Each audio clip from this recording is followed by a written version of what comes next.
Ok, alors dans cette vidéo, je vais voir avec vous un exemple réel de base de données. Quand je dis réel, c'est tout simplement une base de données avec plus d'enregistrements, plus de tables, des relations entre ces tables. Bref, une vraie base de données. Donc, on va ouvrir phpMyAdmin et on va créer une base de données qu'on va appeler store, magasin en anglais. Ok, ça va représenter un magasin en ligne. Donc, store, create, voilà. Et là, je suis redirigé vers la page où il me demande de créer une table. On ne va pas créer de table. Ce qu'on va faire, on va cliquer ici sur Import. Importer. On va importer les données de notre base de données. Je vous ai mis quelque part autour de ma tête ce fichier, le lien vers ce fichier, store.sql. Vous devez le prendre parce que c'est ce fichier qu'on va importer. Donc ici, quand j'appuie sur Choose File, je choisis le store.sql. Et là, j'appuie sur Go.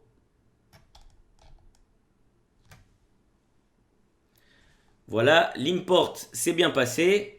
Et vous voyez que maintenant, on a ici notre base de données store avec plusieurs tables.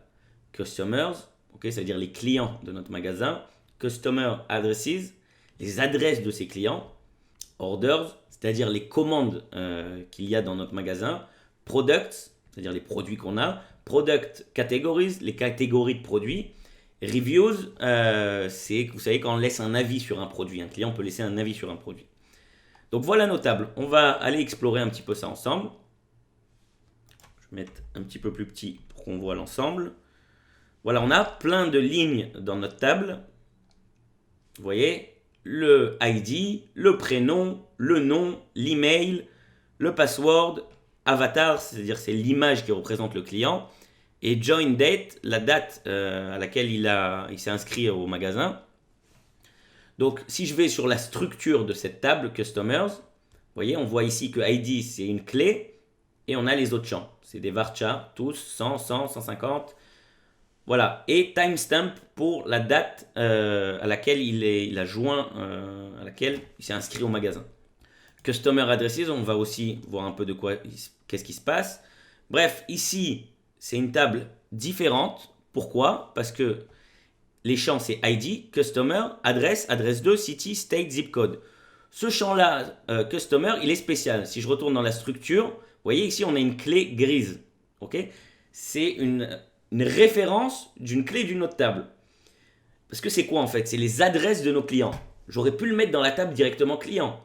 Mais comme il y a énormément de champs juste pour définir une adresse, j'ai décidé de le sortir dans une table externe et de faire le lien vers mon client avec ici le champ Customer. Vous voyez que c'est un int, ça veut dire que ça correspondra au ID qu'il y a dans la table Customers. Ok, on a aussi la table Orders. Alors, la table Order, je vais vous montrer après dans le designer de phpMyAdmin, mais elle est archi simple. Okay, elle a un ID pour définir une ligne de commande. Et ensuite, elle a un lien vers Customer et un lien vers Product. Parce que c'est quoi une commande? C'est un client qui a commandé un produit. C'est tout. Donc, Product. Ok, donc là, on a différents produits qu'on vend dans notre magasin. Ok, vous voyez ici. Product categories. Électronique, fashion, musique, bref, vous voyez les catégories du produit. Reviews, c'est les avis des clients. Ouais, great product, c'est un super produit. Voilà les reviews. Maintenant, je vais aller dans le mode designer de notre base de données. Donc, designer. Ok, je vais arranger un petit peu ça pour qu'on voit mieux. Ok, donc j'ai un petit peu réorganisé les tables dans le designer pour qu'on puisse bien comprendre les relations. Donc par exemple, ici, on a une relation entre la table Product et Product Category. En effet, on voit le champ catégorie qui est relié au ID de la table Product Categories. Ici, c'est une clé foreign key. Ici, c'est une primary key. Okay, vous avez tout de suite compris le lien, c'est-à-dire que Product Category, ça sera un chiffre qui correspond à ID de la catégorie de produit. Et ce chiffre-là, on va le retrouver sur le produit directement. Okay, c'est-à-dire que quand on va aller dans la table produit, on ne va pas voir le nom de la catégorie, on va voir son ID. C'est-à-dire le chiffre qui correspond à cette catégorie. Maintenant, on en a parlé dans les vidéos précédentes, il y a aussi des fois des relations many to many, c'est-à-dire de plusieurs à plusieurs. Et rentre en jeu là ce qu'on appelle des tables intermédiaires. Je m'explique. Déjà, c'est quoi une relation many to many? On a dit, c'est par exemple, on a la table 1 et la table 2. Et alors, chaque élément de la table 1 peut être relié à plusieurs éléments de la table 2, et chaque élément de la table 2 peut être relié à plusieurs éléments de la table 1. Ça, c'est une relation many to many. Qu'est-ce qu'on fait dans ce genre de cas? On fait une table intermédiaire. Par exemple, c'est exactement ce qui se passe avec la table orders. C'est une table intermédiaire entre customers et products. Vous voyez de quoi est composée la table orders? De 3 lignes. ID, ça sera le ID de chacune des lignes qu'il y a dans les orders. Une référence à la clé customer, une référence à la clé product. Et oui, parce que c'est quoi order? C'est une commande. C'est tout simplement un lien entre un produit et un client. Donc c'est une table intermédiaire. Ok? Parce que oui, un client peut commander plusieurs produits et un même produit peut être commandé par plusieurs clients.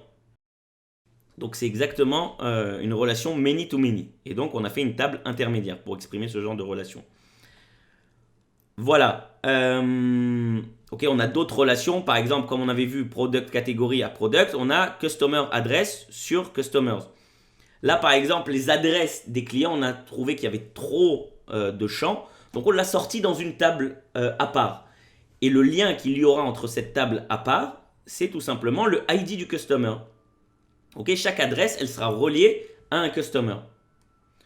Parce que ça serait dommage de charger trop notre table customer avec tous les champs de l'adresse. Donc dans ce cas-là, c'est pour ça qu'on a créé une table customer adresse à part qu'on a reliée avec le champ customer. Ok. Encore pour parler de table intermédiaire, on peut voir la table reviews. Ok. Là, on voit que la table reviews, pour le coup, elle a un ID et elle est reliée aussi encore à la clé customer et à la clé product. En effet, quand quelqu'un il laisse un avis sur un produit, ça relie encore une fois un client à un produit. Mais là, pour le coup, cette table, elle a encore d'autres champs supplémentaires. Elle a le titre de ma review, elle a le contenu de ma review dans le champ body. D'ailleurs, un avis, ça peut être un très très long texte. Donc c'est pour ça qu'on a utilisé pas varchar, mais texte. Ok, et il y a la date à laquelle la personne a laissé son avis. Ok, donc voilà pour les liens qu'il y a entre nos différentes tables dans cette base de données. Maintenant, je vais vous montrer quelques exemples. Si on va par exemple dans Product, ok, vous voyez, on a ici tous les produits qu'on vend dans notre magasin. Les catégories, alors la plupart c'est la catégorie 1, mais il y a aussi la catégorie 5 et la catégorie 6. Ici, il y a plein d'enregistrements qui appartiennent à la catégorie 5. Ok, tous ces produits-là qu'on voit ici.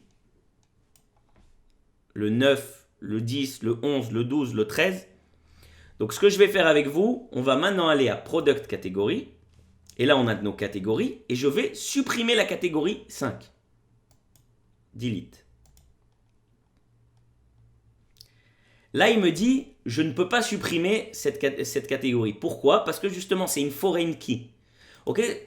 Donc là, c'est pour vous montrer à quoi a servi ma relation, à m'empêcher de faire des bêtises. Je ne peux pas supprimer une catégorie dans laquelle il y a encore des produits. Donc ça, c'est un exemple à quoi peuvent servir les relations dans les bases de données. J'aurais pu très bien aussi définir que quand je supprime la catégorie, ça supprime tous les produits qui appartiennent à cette catégorie, par exemple. Bref, je pense que vous avez maintenant compris c'est quoi un petit peu les relations entre les différentes tables dans une base de données et à quoi ça peut servir.